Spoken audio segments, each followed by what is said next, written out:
আমরা আগামী 1 বছরের জন্য এই Rupatali bus stand Barishal city কর্পোরেশনের সকল নিয়ম নীতি মোতাবেক আগামী 1 বছরের জন্য আমরা রূপাতলী বাস স্ট্যান্ড পেয়েছি, ইজারাদার হিসেবে পেয়েছি।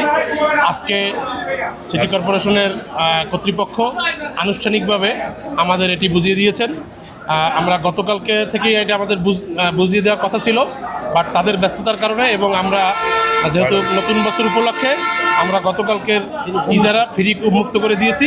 আজকে থেকে ইনশাল্লাহ নতুন নিয়মে আমরা যে দায়িত্ব বুঝে পেয়েছি আগামী 1 বছরের জন্য আমরা এটা সঠিকভাবে পালন করব।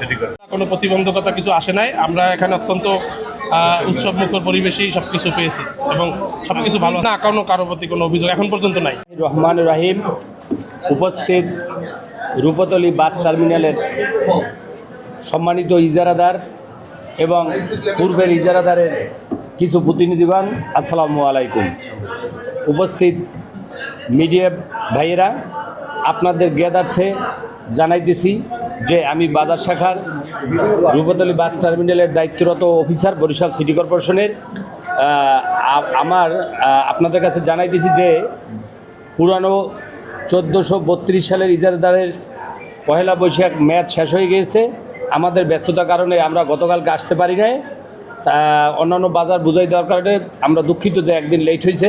এজন্য তাদের কাছে 1433-এর ইজারাদার মোহাম্মদ আরিফুর রহমান সাহেব পিতা মোহাম্মদ মোশাররফ হোসেনকে আমি আপনাদের সম্মুখে 1433-এর ইজারা বুঝিয়া দিতেছি এবং সরকার নির্ধারিত টোল অনুযায়ী, সরকার নির্ধারিত রেট অনুযায়ী সে আশা করি এই বর্তমান বছর সে চালাইবে এবং আমাদের সার্বক্ষণিক নজরদারিতে থাকবে। কোনো রকমেই নিয়মের ব্যতিরেকে তারা কিছুই করতে পারবে না এবং জনগণের জনবান্ধব জনাব আরিফুর রহমান হবে ইনশাল্লাহ। টার্মিনালের একটা উত্তরোত্তর ভবিষ্যৎ কামনা করি। আপনাদের জ্ঞাতার্থে জানি যে আপনারাও পাশে থাকবেন।